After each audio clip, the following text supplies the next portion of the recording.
In this presentation, I will be discussing leadership behaviors of athletic directors, how they perceive their behaviors in relationship to the effectiveness of their athletic programs, along with their subordinate perceptions. Hello, and welcome to my first content presentation. This is Samantha Overby talking to you about leadership behavior in the NCAA, specifically Division I. It is by no means shocking to hear that in recent years, intercollegiate athletics has become increasingly scrutinized. This scrutiny includes how sports are played, the players in the games, but most commonly it covers the leadership of the intercollegiate sport world. Contemporary leadership theories and management philosophies suggest that organizations, even those in sports, can have leaders who are driven to accomplish goals and tasks while being able to develop good interpersonal relationships with their subordinates and players. The title, specifically of this study that we will be examining, is Athletic Director Leader Behaviors as a Predictor of Intercollegiate Athletic Organizational Effectiveness. I know that's a mouthful, but just hang in with me. This specific article was written by Dallas Branch Jr. of West Virginia University. The article begins by describing America as a place where many responsibilities and leadership roles of D1 intercollegiate and athletic directors are changing. In the past, athletic directors were primarily hired for their playing or coaching abilities and were assumed to possess knowledge and skill to perform in large-scale public relations settings. However, in the world today, that is all changing. Instead of hiring athletic directors from education or physical education backgrounds, schools are now beginning to hire from business and sport management areas. To begin, we will start by looking at the purpose of this study. On your screen now is the first purpose. The purpose is to obtain evidence in order to understand the connection between leadership behaviors of athletic directors in collegiate athletics and the effectiveness of the athletic organization. Next, we'll look at the second purpose. The second purpose is to test the study's data to determine if the leadership behaviors and athletic organizational effectiveness are linear to each other. Next, to be specific, the article defines the statement of problem. The statement of problem is defined as determining whether or not selected dimensions of leadership behavior in athletic directors significantly contribute to the organization's effectiveness. Now, before we get deep into the body of the study, I want to discuss some of the terminology you may need to know specific to this study. Now that we've learned the overall goal of the study, it is important to understand a few terms as defined specifically to this study. First, the athletic director is defined as the individual responsible for planning, organizing, leading, and evaluating a program of intercollegiate athletics. Next, the article defines perceived leadership behavior. This leadership behavior is defined as the manner of behaving or acting reflected in the role of the group leader. In this study, the professional behavior of athletic director as perceived by themselves and selected others, such as associate and assistant athletic directors, chosen to participate in this study. The final term I would like to define is athletic organizational effectiveness. This term is defined as the integration of 5 effectiveness criteria, which include quality and quantity of product, its efficiency, ability to adapt to changes, and flexibility in crisis. There are a few other terms that I have not discussed that you may need to know going forward. First of all, we have discussed several times already the associate and assistant athletic directors. They can be determined or defined as a subordinate to the athletic director in the administrative hierarchy who assists in either managing, directing, administering in any intercollegiate athletic program. For the purpose of this study, he or she has been randomly selected. Another terminology that I have not discussed yet is an initiating structure. This refers to the leader's behavior in delineating the relationship between himself and the members of his group, and in endeavoring to establish well-defined patterns of organization channels of communication, and ways of getting the job done. Next and finally, in terminology, I'll discuss consideration. Consideration refers to the behavior indicative of friendship, mutual trust, respect, and warmth in a relationship between the leader and members of a group. Specifically in this study, we'll discuss that as the relationship between athletic director and their subordinates along with their players. Next, I'll discuss some of the methodology used in this study. Now that the background of the study and terminology have been discussed, we can focus more specifically on the study itself and the methodology. The main method used in this study was questionnaires. Specifically, the instruments used to obtain research were 3 questionnaires to collect all data discussed in this study.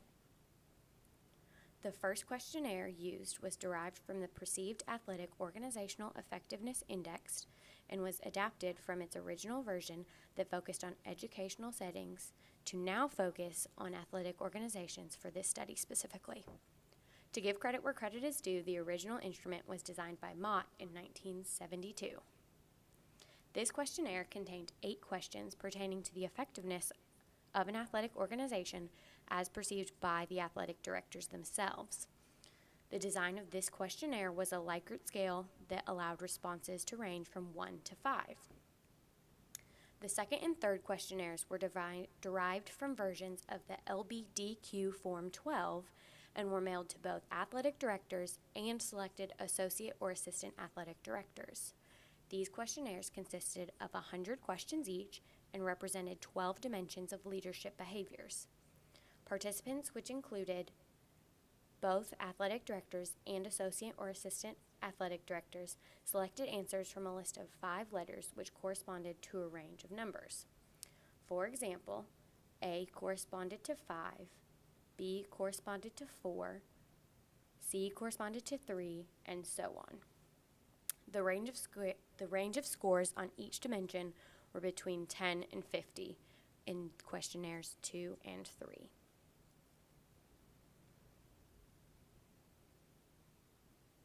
As previously discussed, the participants of this study are athletic directors, but to be specific, they are athletic directors from the 105 Division 1A, or more popularly known as just simply D1 schools. This population was chosen to provide self-perception of their own leadership behaviors. In addition to athletic directors, 1 associate or assistant athletic director was chosen from each program. These were randomly selected to provide a subordinate's perception of their athletic director's leadership respectively. There were 3 purposes of the subordinate selection process. The first purpose of the subordinate selection process was that they would work closely with the athletic director on a daily basis and are able to provide a more objective perception of the leadership behaviors of the athletic director. The second purpose of the subordinate selection process is that they were selected on the basis of general departmental responsibilities instead of specific areas of expertise. This minimized the focus on maturity level and the proximity to the leader, or the athletic director, if you will, in this situation. The third and final purpose of the subordinate selection process was that the perceptions from these participants could match with those of their respective athletic directors from the same program. Now that we have taken a deeper look into the participants of this study, we can turn to the data collection process. Thanks to several previous researchers, such as Barsakowski and Stogdill, the researchers of this study had insight on how to administer this study while using LBDQ Form 12. This study followed an 8-step procedure that I will now discuss. If you would like to keep up with me, I am discussing them in order as listed on your screen. Step 1 was to compile a list of all Division 1A athletic programs and the names of their athletic directors. Step 2 was to select at random 1 associate or assistant director from each program. Step 3, endorsements for the study were solicited from a recognized member of each conference, both from the National Association of Collegiate Directors of Athletics, along with the coordinator of Ohio University's Sports Administration and Facility Program. Step 4, the Perceived Athletic Organizational Effectiveness Index questionnaire was mailed to all Division I athletic directors for them to evaluate their athletic program effectiveness from their own point of view. Step 5, 2 weeks later, the LBDQ Form 12 questionnaires were mailed to all athletic directors and selected at random associate assistant directors for their perceptions of their own or their leaders' behaviors. Step 6, a cover letter accompanied each of the 3 questionnaires mailed out. Step 7, 2 weeks later, non-respondents were sent follow-up letters and questionnaires. Finally, in Step 8, if responses were still not received in the following 3 weeks, the missing respondents were phoned to ask for replies.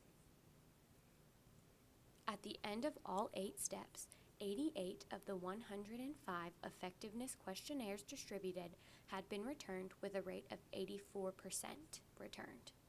In addition, of the 105 LBDQ questionnaires sent to both groups of 1 athletic directors along with 2 associate or assistant athletic directors, 78 were returned by athletic directors and 87 were returned by associate or assistant directors. When it comes to the design of statistics, after compiling from all questionnaires received, a hierarchical multiple regression analysis was used to examine the relationship between the dependent variable and the independent variable. The dependent variable being the athletic organizational effectiveness and the independent variable, which will be discussed in length momentarily. This type of analysis allowed each predictor variable to be entered into the regression model in a logical manner. The regressional statistical program permitted a logical ordering of leader behavior dimensions in the regression model based on previous literature that the researchers had studied in order to be able to determine both the individual and joint contributions made to the prediction of athletic organizational effectiveness. To compare the variables, a regression equation was used. This equation made it possible to relate athletic organizational effectiveness to linearly set a specific leadership behavior dimensions, leading to the determination of whether or not any of these dimensions are important predictors of effectiveness. The ideal model is one in which the set of predictor variables is highly connected with dependent variables of athletic organizational effectiveness, but it is also relatively non-intercorrelated, meaning it is thus representing a goodness of fit.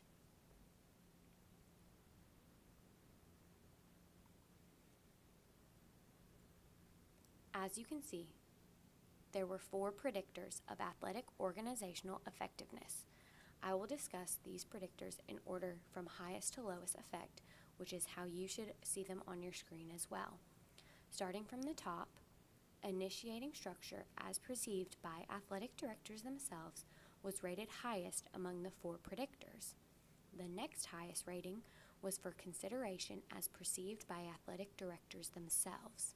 However, you can see that listed next are the subordinates' perceptions of athletic directors for both initiating structure and consideration.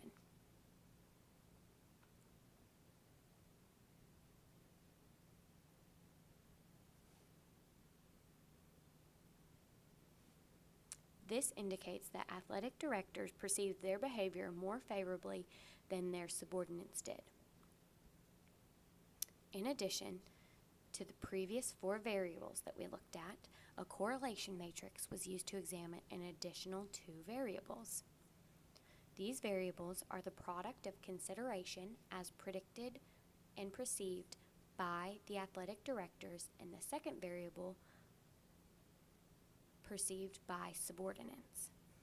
Out of all 6 total variables, the only predictor of athletic organizational effectiveness found was initiating structure as perceived by athletic directors themselves and contributed significantly to the predictions of athletic organizational effectiveness. To break it down statistically, initiating structure by athletic directors was found to make up 14% of the variation in athletic organizational effectiveness. Since the results indicated that no other predictor was a significant contributor to the regression model, that leaves 86% of the athletic directors' perceptions of their program effectiveness attributable to something outside of this study. Therefore, it can be presumed that the multiple regression model tested was not a good fit to the prediction of athletic organizational effectiveness.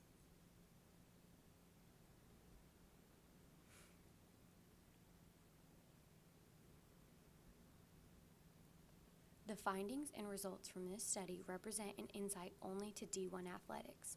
This means that it cannot be translated or transferred to other leagues such as D2, D3, or D1B.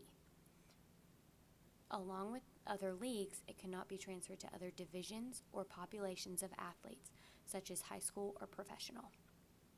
It is surprising to both me and the writer of this article, I came to find out that no other variable examined was a contributor to the effectiveness of athletic organizations, outside of that initiating structure as perceived by athletic directors themselves.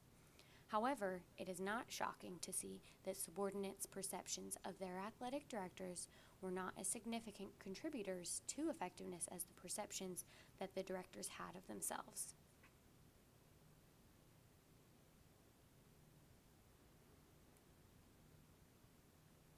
In closing, I would like to state that going forward in this research area, I believe that we should focus more on which leadership positions in our intercollegiate athletic departments have an effect on the effectiveness and what behaviors have led to their positive influence on athletic organizations. If it is not athletic directors, then who? Whoever leads to this positive influence is outside of the main administration. This could mean coaching staff or others that belong in the organization but do not have the direct head leadership role of an athletic director. As you review my reference, I would just like to say that I hope you have enjoyed listening to my presentation today on the relationship between athletic directors' leadership behavior and athletic organizational effectiveness.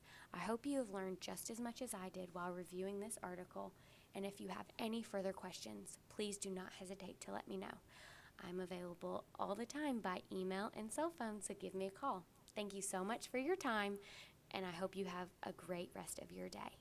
Thank you.